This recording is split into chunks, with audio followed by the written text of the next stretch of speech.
आणि या माणसांनी तो आरोप स्वतःच्या अंगावर घेतला आणि त्याच उपकाराच्या ओझाखाली आज आई त्याच्याशी लग्न करायला तयार झाली आहे.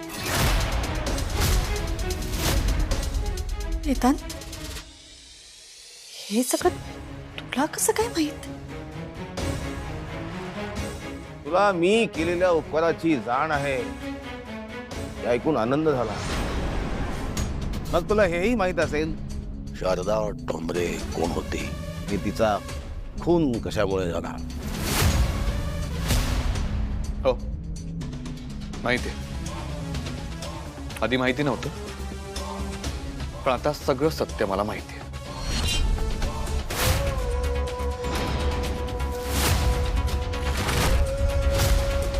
कोण आहे ही शारदा ठोंबरे? काय चाललंय हे सगळं?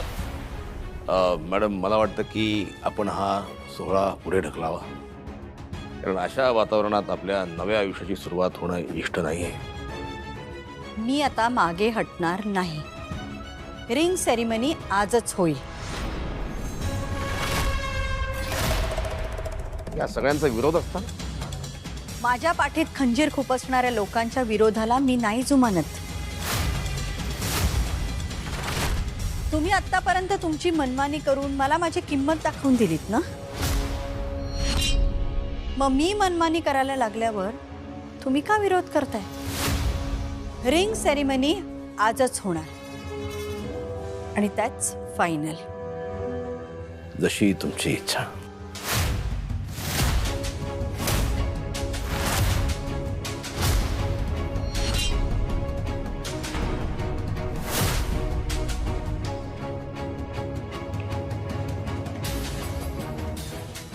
दादा, तुला हे सगळं कधीपासून माहितीये? आणि माहिती होतं तर आम्हाला का नाही सांगितलंस? पण मुळात ही शारदा ठोंबरे आहे कोण? दादा, आम्हाला वाटलं होतं आतापर्यंत फक्त आईच आमच्यापासून काहीतरी लपवते, पण तू सुद्धा तेच केलंस. वेदांतारे, काय अवस्था झाली या घराची. आपण सगळे इतके परके झालोय का रे एकमेकांना? अरे, मी तुला 100 वेळा बोलून दाखवलं की आई अशी विचित्र वागतेय, तरी तू काहीच का नाही बोललास? विक्रांत, हे बघ प्लीज. अमूल्या, प्लीज तू गप्प बस. दादा, आता तरी आपण मोकळेपणाने बोलूया रे एकमेकांशी. आईकडनं काही अपेक्षा करणं चुकीचं आहे. तू तरी सांग, अरे कोण आहे ही शारदा ठोंबरे?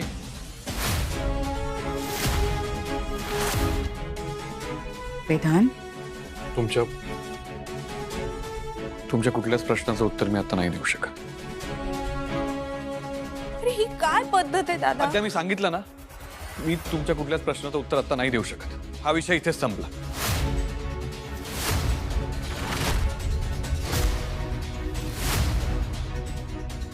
बरं झालं तूच बोललास. मलाही भूतकाळ उकरून काढण्यामध्ये काही इंटरेस्ट नाही. मला आता फक्त माझ्या भविष्याची काळजी, आणि म्हणूनच मी माझा हात पुरुषोत्तमच्या हातात देणार आहे. मग तुम्हाला ते आवडो किंवा न आवडो, त्याच्याशी मला काही घेणं देणं नाही.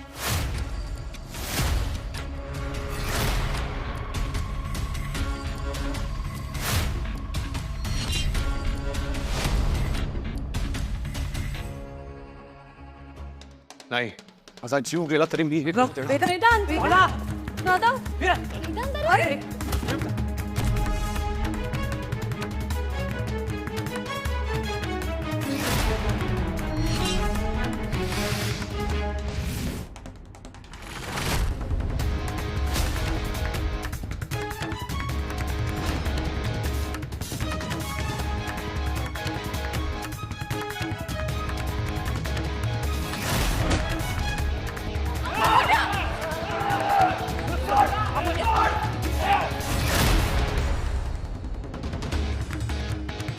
बस बस बस.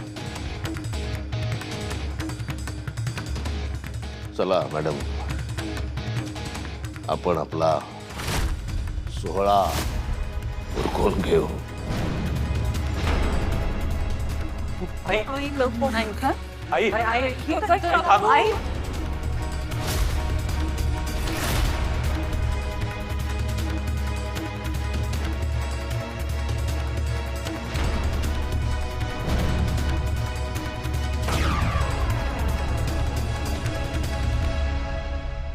आई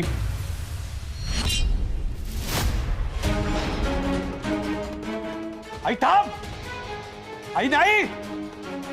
आई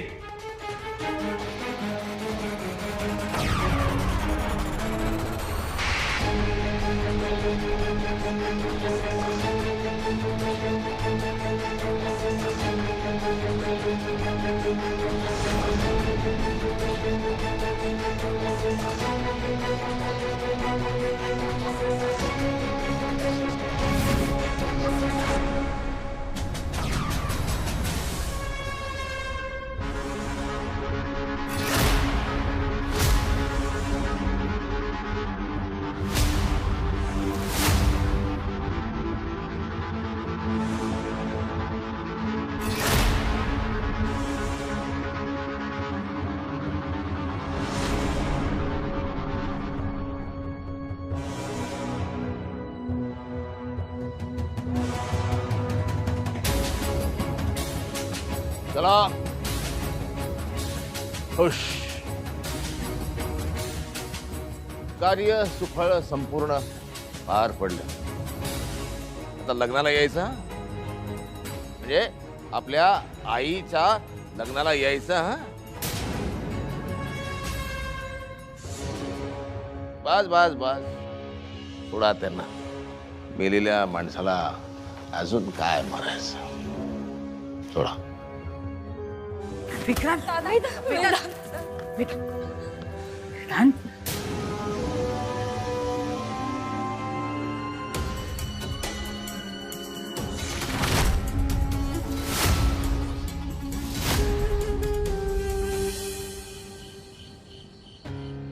राहू दे का, काही उपयोग नाही या सगळ्याचा.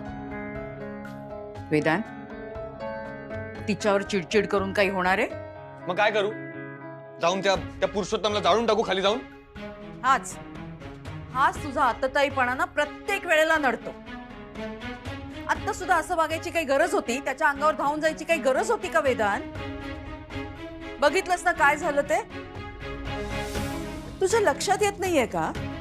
तो पुरुषोत्तम आणि त्याची माणसं गाव गुंड आहेत. धमक्या देणं, मारामारी करणं याच्यातच आयुष्य गेलंय त्यांचं. पण अशा माणसांशी वागताना आपण खालच्या पातळीवरती उतरणार आहोत का? आणि तसं केलंस ना तर ते मला अजिबात आवडायचं नाही.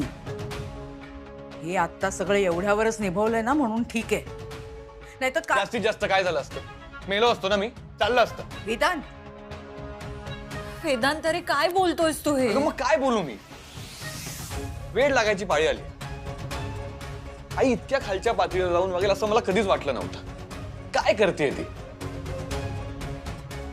ज्या माणसाने माझ्या कंपनीचं, माझ्या आयुष्याचं नुकसान केलं, ही बाई त्याच्याशी. वेदांत, तू आधी आरडाओरड थांबव.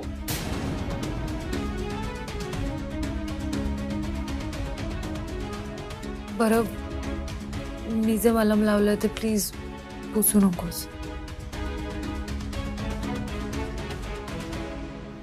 येते मी पण निघतो.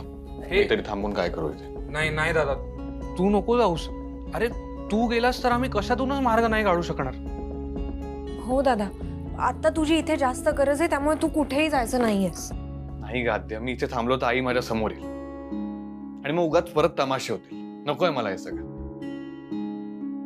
तू एक काम कर, तू आईशी बोलण्याचा प्रयत्न कर.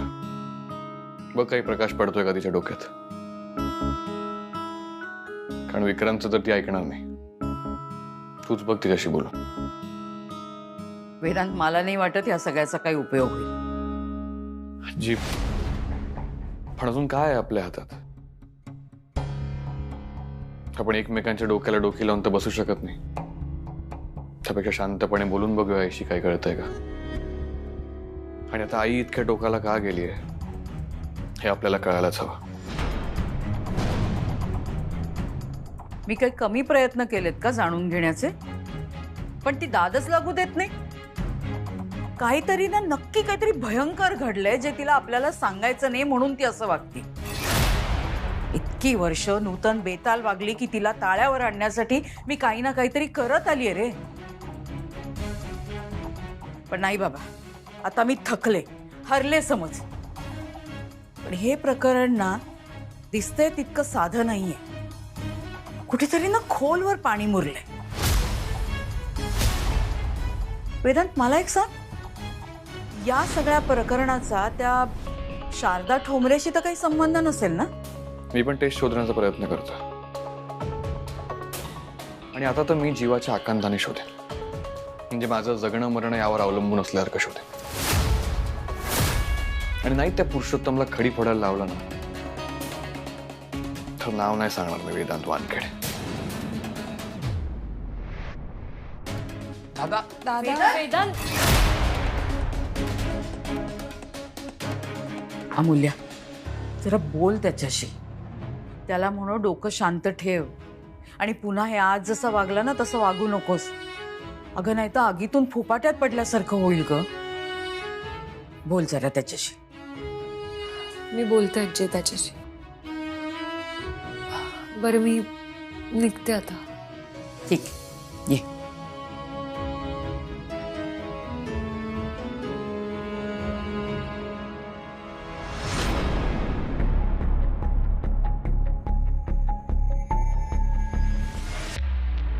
श्रीधर वानखेडे. हो वानखेडे, बघा काय आहे. तुमची बायको आता माझी बायको होणार आहे. तसं तुमची शिक्षा ही माझी शिक्षा. तुमचं सुख हे माझं सुख. तुमचं दुःख हे माझं दुःख. त्याच नियमानं तुमची बायको ती माझी बायको. साहेब साहेब, अहो पेढे घ्या पेढे. एकटा नाही खाणार, सगळ्या गावाला वाटा. रोषणाई करा, सगळ्यांना कळलं पाहिजे. पुरुषोत्तम गुडपल्लीवार, रेड्स, नूतन, श्रीधर वानखेडे. ए श्रीधर वानखेडे, तुझा पोरगा माझ्यावर हात उचलतो काय सगळ्यांसमोर. तू बघ आता त्याचं मी काय करत होतो. आता त्याच्या अंताला सुरुवात झाली.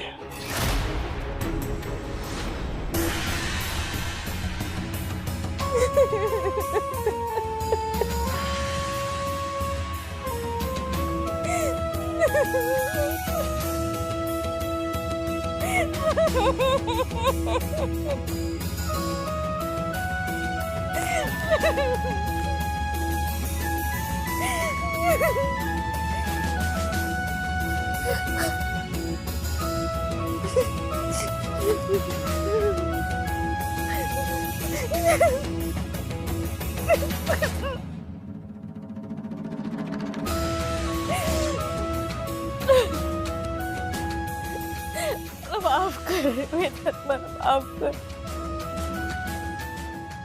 मला या माणसाच्या पाऱ्याला सुद्धा उभं राहायचं नव्हतं रे.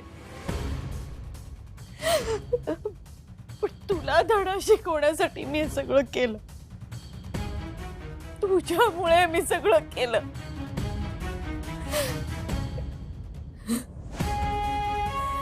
आता माझ्या आयुष्यात हा जो काही पडवा पेटलाय ना त्याच्यातून माझी तर सुटका नाहीच आहे. पण तुमची सुद्धा नाहीये.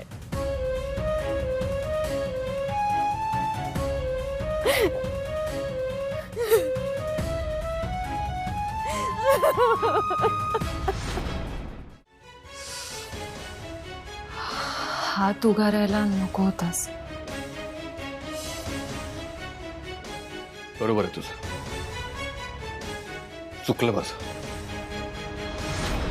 हात उगारायला नको होता. मी जाऊन त्याचा खून करायला पाहिजे होता. ऍक्च्युली मी आत्ताच जातो. आत्तापर्यंत वेदांत प्लीज शांत हो. अरे काय करतोयस तू? हे बघ प्लीज असं डोक्यात राग घालून घेऊ नकोस. हे बघ तू असा वागायला लागलास ना की मला भीती वाटते. आईशी रागा करून काही होणार आहे का? वेदांत, मला काय वाटतं ना की आपण ह्या प्रकरणाच्या मुळाशी जायला पाहिजे. म्हणजे आपल्याला जेवढं साधं सोपं सरळ हे वाटतंय ना तेवढं ते नाही. मी नूतन काकूंना बघितलं आज. त्या हे सगळं आनंदाने करत नव्हत्या अरे. त्यामुळे वेदांत, मला काय वाटतंय माहितीये का की पुरुषोत्तम काका आहे ना नक्की त्यांना ब्लॅकमेल करत असावे. पुरुषोत्तम सारख्या फालतू माणसाच्या ब्लॅकमेलला बळी पडणारी वाटते ती. डिपेंड्स कुठल्या गोष्टीवरून ते ब्लॅकमेल. अमूल्य, आता ना तू डोक्यात जाते असा माझ्या. कारण मी लॉजिकल बोलते आणि तुला सध्या लॉजिक मध्ये पडायचंच नाही. तुला चिडचिड करायची, आदळापट करायची. अमूल्य, तुला कळतंय काय झालंय? आईने निखारा पदरी बांधून घेतलाय. असा निखारा जो फक्त तिला नाही, अख्ख्या घराला जाणून राग करेल. आणि आई हे असं का करते मला नाही कळते. ती काय थराला गेली आहे. आणि तो पुरुषोत्तम, तो तर माझ्या समोर आला ना तर मी त्याचा खून. वेदांत,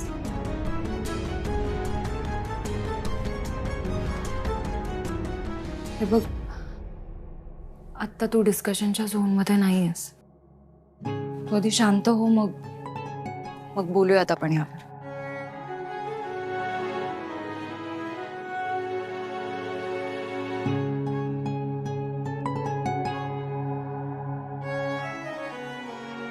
एक सजेस्ट करू? आता काय? तू आज आमच्या घरी राहायला ये ना. म्हणजे तू आज एकटा राहू नकोस. का? मला काय भीती वाटते का कोणाची? नाही, मला भीती वाटते तुला एकटं सोडण्याची. आणि मला माहितीये तुला एकटं राहण्याची भीती वाटते. नाही, मी नाही येऊ शकत. अरे अण्णा, नाही माहितीये मला, पण नाही यायचं मला. ऐक ना माझं प्लीज. हे बघ, तू आमच्या घरी ये. आपण हॉलमध्ये बसूयात. मी तुझ्याशी गप्पा मारेन, तू माझ्यावर चिडचिड कर. म्हणजे तुलाही बरं वाटेल. तुला एकदा सांगितलेलं कळत नाही? तू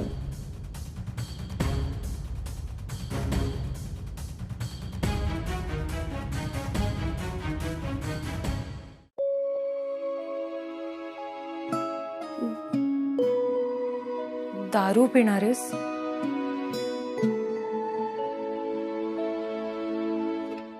इच्छा तर खूप आहे, पण नको.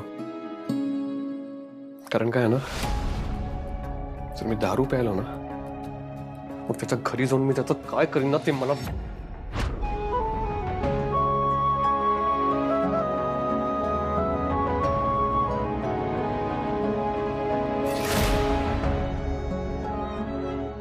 तुला शपथ आहे माझी, तुझ्या लेखी मला आणि माझ्या शब्दाला जरा जरी किंमत असेल ना, तर तू त्यांच्या घरी जाणार नाहीस. त्यांना कॉल करणार नाहीस, त्यांना मेसेजही करणार नाहीस.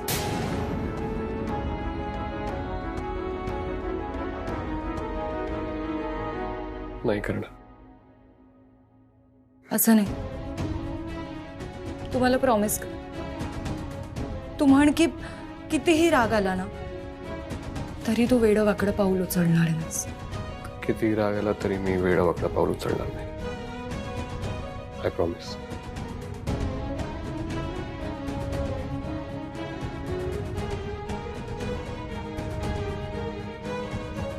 मी समजू शकते वेदांत,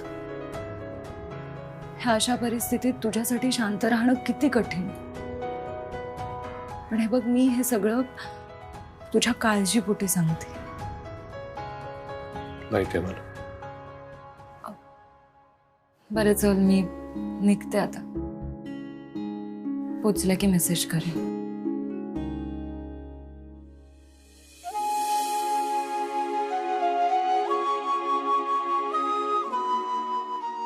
ह्यातून नक्की काहीतरी मार्ग निघेल. आणि काही झालं ना वेदांत, तरी मी तुझ्या बरोबर असेल.